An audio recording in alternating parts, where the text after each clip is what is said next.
Bharatiya Janata party गोटे राष्ट्रीय party all India party सर्वभारतीय दल एवं ये दल राष्ट्र चिंताधारा उपर ये दल पर्यवेसित ये गोटे कार्यकर्ता आधारित दल जातीयतावाद विश्वास करुवा दल देशभक्ति विश्वास करुवा दल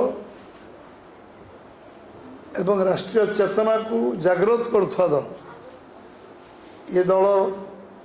विचारधारा उपर ये दल कार्य करे ये दल व्यवस्था अनुसार 6 वर्ष थरे सदस्यता अभियान हुए जो मैंने गोटे गणतांत्रिक व्यवस्था को विश्वास करुवा दल लोक मान सांगे नहीं लोक मान समस्या तो जड़ित होता दल एवं गणतंत्र विश्वास करुवा गोटे राजनीतिक दल ये दल लंबा समय धरी गोटे संघर्ष यात्रा रे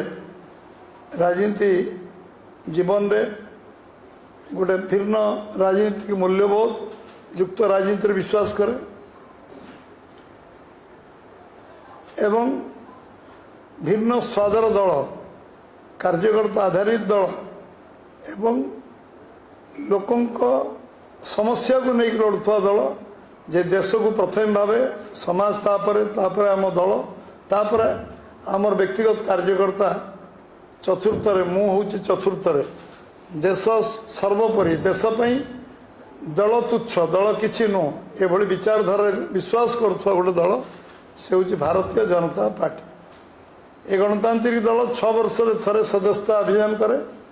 लोक मान को निजर आमे जहाँ जहाँ करिचु आमे जहाँ लोकों पाई संघर्ष करी सफलता अर्जन कर से विषय को उपस्थापन करी सदस्यता करवा लोकों पाक जीवा घर घर बुली सदस्यता करवा ये कार्यक्रम निया 17 तारीख दिन राष्ट्रीय कार्यशाला सरीगला पर दिल्ली रे 20 तारीख दिन ओडिशा रे आमे आम कार्यशाला समाप्त करचु एवं 21, 22, 23 ये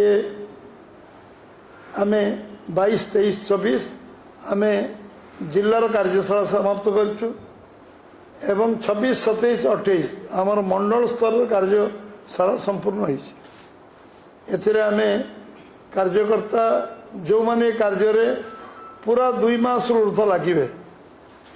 सदस्यता पाई फास्ट फेज सदस्यता 1 तारीख आरंभ हो 25 तारीख सर आज दिन 5टा बेले यार शुभारंभ हम प्रधानमंत्री दिल्ली कार्यालय रे आज सदस्यता ग्रहण करेंगे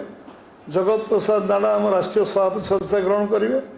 आम केंद्र पूर्वतन सभापति राजनाथ सिंह अमित शाह जी एवं समस्त मंत्री सदस्य एमपी एवं राष्ट्रीय पदाधिकारी समस्त आज दिल्ली आज सदस्यता ग्रहण करेंगे आम नंबर जदि आपंक आम भिडी भल लगा तेब आम चैनल को लाइक शेयर और सब्सक्राइब करने को जमा भी भूलु नहीं।